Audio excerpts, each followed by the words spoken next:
আমার এখন কচি পাটা চিবিয়ে খাওয়ার বয়স, তোর বয়ফ্রেন্ড আমাকে লাউ সেদ্ধ খাওয়াচ্ছে। মা প্লিজ, আমি তোমার থেকে বাঁচার জন্য এখানে এসে কাজ করছি, তুমি প্লিজ নিচে যাও। এই সকালবেলা কাজ কেন করছিস? রাতের বেলা কি করছিলে? শরীর খারাপ করছিল। ও, শরীর খারাপ করছিল। কিরকম শরীর খারাপ করছিল রে? মানে মানে আমাকে তুই বোঝাতে আসিস না, তোর বয়সটা কিন্তু তুই পেরিয়ে এসেছে। হ্যাঁ মা, তুমি যেটা একদম টুপি পড়াবে না, একদম টুপি পড়াবে না। এইসব কষ্টি নষ্টি করার জন্য না এখন অনেক ওষুধপত্র বেরিয়েছে, সেগুলো খেয়ে নাও, ঠিক থাকবে। তুমি যেরকম ভাবছো সেরকম নয়। আবার তোমার মা হওয়ার ইচ্ছে আছে? ইচ্ছের থেকে বড় কথা তোমার যোগ্যতা আছে। মা হলে কিন্তু এরকম ল্যাংটা জামা কাপড় পরে ঘুরে বেড়াতে পারবে না। ল্যাংটা হয়ে ঘুরে বেড়াও বলেই বলেছি, বসা। নিজে যাতে সুস্থভাবে বাঁচতে পারো সেই কাজ করো। আর তাছাড়া আমার এরকম বয়সে আমার এখন দিদিমা হওয়ার কোনো ইচ্ছে নেই, গিয়ে আমার চলে যাবে না।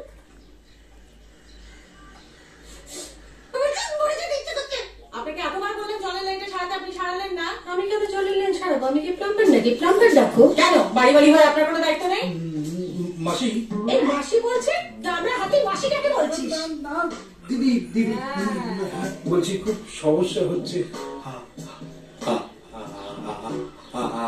কি হা হা হা হা হা করে কি বলছে রে? এটা কি লাফিং ক্লাস নাকি? আরে না তুতলিয়ে তুমি তো নালিশটা ঠিক করে করো। আর দেখো সমস্যা হচ্ছে। তোমার হাতে সমস্যা হচ্ছে, আমি কি করবো? আমি কি তোমাকে ছুঁচু করিয়ে দেবো? দিদি জল নেই, জল নেই। কেন ভেঙে যাওয়া দেওয়ালটা ওটা ঠিক করা আপনার দায়িত্বের মধ্যে পড়ে না? আবার ভেঙে যাওয়া দেওয়াল আমার দায়িত্ব মানে?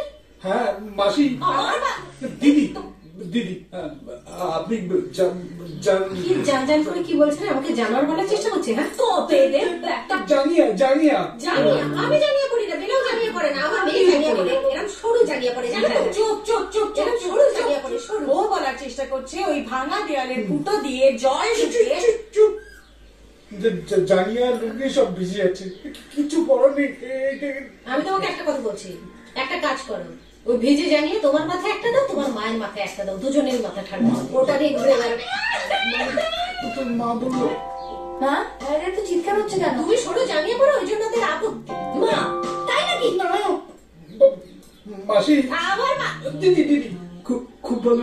তোমাকে আমি ডান্ডা পেটা করবো। এই শুন, 2 মাসের ভাড়া বাকি আছে, 2 মাসের বাড়ি ভাড়া পাই, তারপরে কথা বলছে ভাগ। তাই বলে আমার মাথার উপরে ধেই ধেই করে নাচবে না, সেটা আমাকে মেনে নিতে হবে। তাই তোমাদের নামে আমি বানহানির মামলা করবো, তোমরা আমাকে নিয়ে খিল্লি করছো। শোনো শোনো, তোমার মা কি করে জানো? উপরতলায় ঘুঙুর পরে নাচেন, তাণ্ডব নৃত্য, সারা বাড়ি ঘর নাচে। আমার বাড়ি আমি নাচি, নাচ করি। মা তুমি নাচো?